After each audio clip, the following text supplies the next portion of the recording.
You know how sometimes when you start a game, you instantly realize it's special? Yeah, that's my feelings towards Anodyne 2 Return to Dust. It's weird, it's fun, it's emotional, it's wonderful, it's special. And they went for it, trying to capture the classics with a modern twist. It's perfect. The best way to notice is the camera angles. It's kind of funny to say, but it's true. They remind me of 90s video games.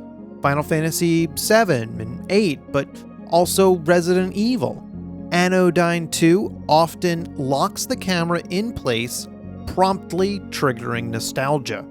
It's one of the first things I wrote down when I started playing. That's not everything though, but if I covered it all, you would be spoiled. We can't have that. Look, there's no way I'm going to be able to explain what the heck is going on. It's far too strange. At this point, I'm not even sure what's going on. Here's the basics. The world is falling apart because dust has permeated everything. The biggest problem is when the dust infiltrates someone's mind. It's Nova, the main character's job, to go in there and clean it up. Yes, you go into their mind or body or something, you go inside them. Nova can miniaturize herself. While the world outside is three-dimensional, the world inside is only two. So the quality degrades a little. Their minds are more dangerous to Nova than the real world is, with dust enemies. You have your vacuum cleaner though to suck up the dust, although you shouldn't suck up the spiky dust. Instead, you need to throw a block at it or another enemy, which opens up the game to some puzzle elements. In fact, the two-dimensional world is close to a 50-50 mix of action and puzzles. These mini worlds are where you'll spend most of your time. It's the gameplay you should consider most when deciding if Anodyne 2 is for you. It's a different game inside another game. They're not difficult, it's not puzzling enough to stump anyone, and there's not enough action to satisfy that itch either. What I enjoy most is the atmosphere of them. Each has a unique setting that's particular to the person you're inside. You're there to not only clean, but gain better insight. The friendly people you talk to inside are an extension of their mind. They give you a better sense of the character's emotional state and how the dust is affecting them. So the two-dimensional gameplay isn't there to make the game difficult, it's there to keep your mind from getting bored and to string everything together. All this work is in service to the center. You collect cards and dust from infected people and deliver them back to the center, who then becomes more powerful to push back the dust storm. If this is a good idea, I'm not so sure, but it's our job. Keep in mind you collect cards from inside people and around the 3D environment. You need to collect them all to advance. Doesn't seem like there's any extras.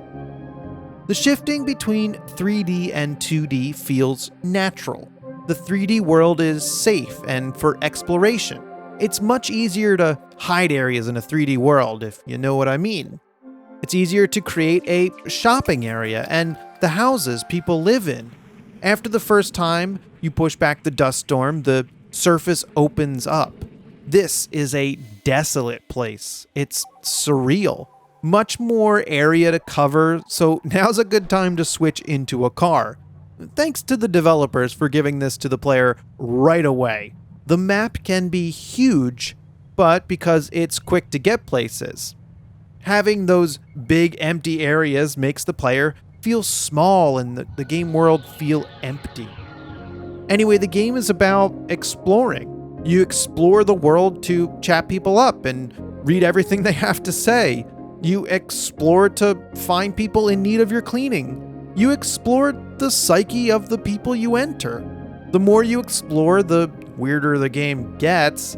It leaves a lot unsaid, which is good because I'm invested in learning more. What is really going on in this world? A lot of people are going to try and decipher the meaning of this game.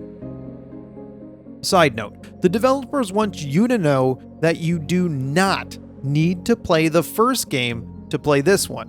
And that's true. I haven't played the first one. I don't feel like I'm missing anything. At least nothing the game doesn't want to tell me. Now, I can't end this without talking about the game's music. It's amazing. It seems like there's a new track for everything. Driving on a road? Yes. Taking an elevator? Of course. Its goal is to set the mood. With this many tracks, it seems like they have everything covered. It's really adding to the experience, and I love it. Overall, Anodyne 2 is great, and I love it.